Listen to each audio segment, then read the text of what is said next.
Alright, The Accountant 2. As stupid as some of the things are in this film, I did have a good time. Hello there, namaste. Forensic accountant Christian Wolf, which his name isn't Christian Wolf anymore, it's just Chris, teams up with his estranged but highly lethal brother to track down mysterious assassins. I got to say, this film started off weird for me because it brings J.K. Simmons back, who's retired. He was the treasury agent and he had relinquished that position to someone else who was put in that place because of the accountant, Ben Affleck, but he's doing a PI investigation and dies off in the case. He wrote on his arm, "Find the accountant." So the new treasury agent basically gets in contact with Ben Affleck and they meet. And this is where it started getting weird because apparently the British voice always has tabs on everything that's being said at that location. Every single mentally challenged person is a genius. It goes a little too deranged down that line where it's like, okay, in the first film, the smart talking, it was like, okay, I'll give you a pass because I enjoyed everything. No, everyone who's mentally deficient is an absolute genius. And that was so stupid.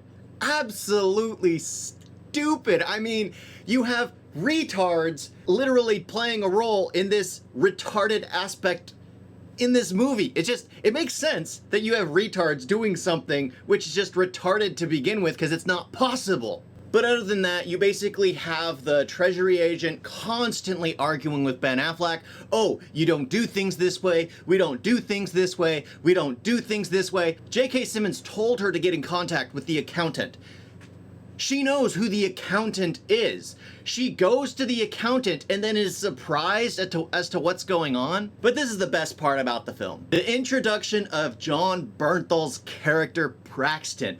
Oh my gosh, it was so well done. I kind of wish we saw what happened when he entered the building, but that discussion he had with his brother, that conversation he had with the lady who was sitting across from him, the phone call he had when he's trying to adopt, all that stuff, he's trying to psych himself up, everything was so well done. But I really wish that they basically had like a picture-in-picture type situation where as he's walking out of the building, where after he has the conversation, after he talks with Ben Affleck, as he's walking out, they show a version of him coming in and how everyone ended up in that place.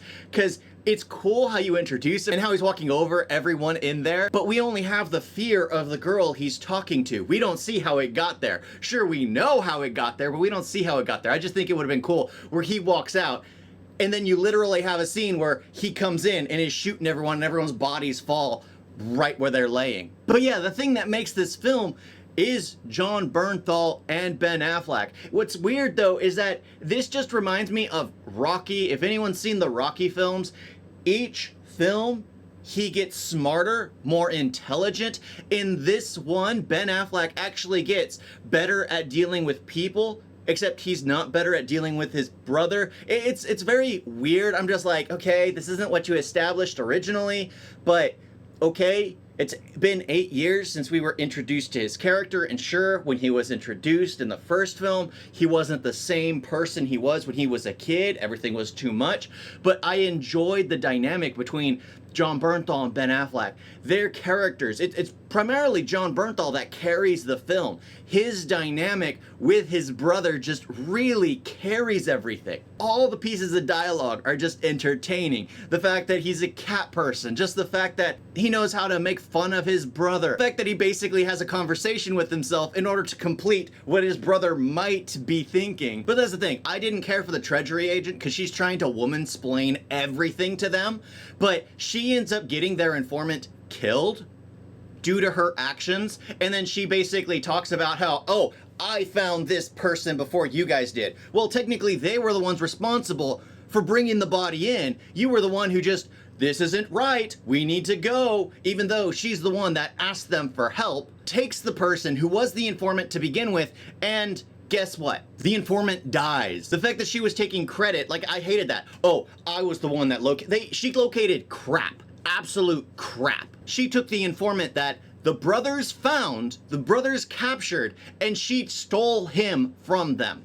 I can't stand her character. I didn't care for her in the first film, but she was barely there. She didn't serve a purpose, really. But in this film, all she's there to do is call the accountant. But how did the accountant not have tabs on J.K. Simmons? You know, someone who's in the know. What if he starts going senile and starts leaking information? He is old. But that's the thing. The only redeeming part about this film that makes it really enjoyable is Jon Bernthal and Ben Affleck. The good thing is that when the treasury agent disappears, she basically goes back to like the first film where she's barely in it. The other issue is the fact that the Home for Retards has more of a Weird Geniuses vibe. Ben Affleck saying, my people, my people, my people. It's like, dude, it makes sense. You're high functioning, but the ones like this being the smartest people in the world is just, not everyone's Rain Man, okay? Not everyone's Rain Man. Even Rain Man wasn't a genius.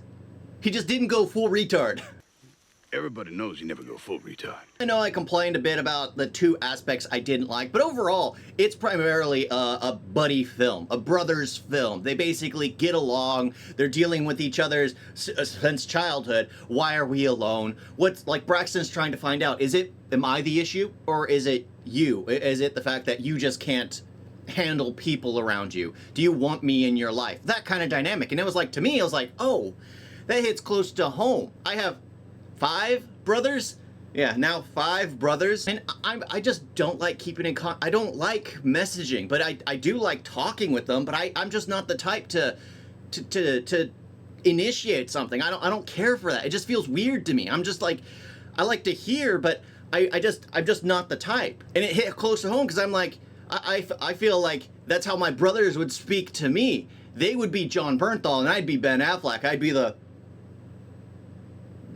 yeah, I'm just me. I'm just me. Like, yeah, I could feel for Ben Affleck in that situation because you do want to communicate, but it's just not something you go out of your way to do. You have a rhythm, you have a routine, and it's not something you do in your routine. Oh, and there is of course a twist in this film. It wasn't really a twist, but again, you watch this for Jon Bernthal and Ben Affleck. Well, primarily for Jon Bernthal. The second he's on screen, he doesn't chew it up. He just steals your focus because he's just entertaining. He's funny. He's practically naked in his introduction scene, so I think the women would like seeing it just for that. But I'll recommend going out and seeing it. It is something worth watching, even though the woman-splaining is kind of annoying, and retards being geniuses is kind of annoying. But that's really the only 2 downsides of the whole film. Other than that, the fact that 2 brothers are basically getting together again, trying to figure each other out, trying to find out where we fit in each other's lives,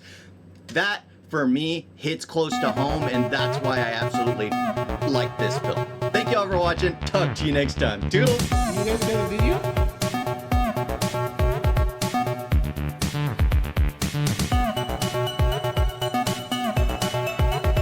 Why is it so bad?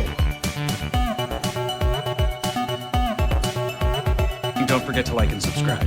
Wait on that.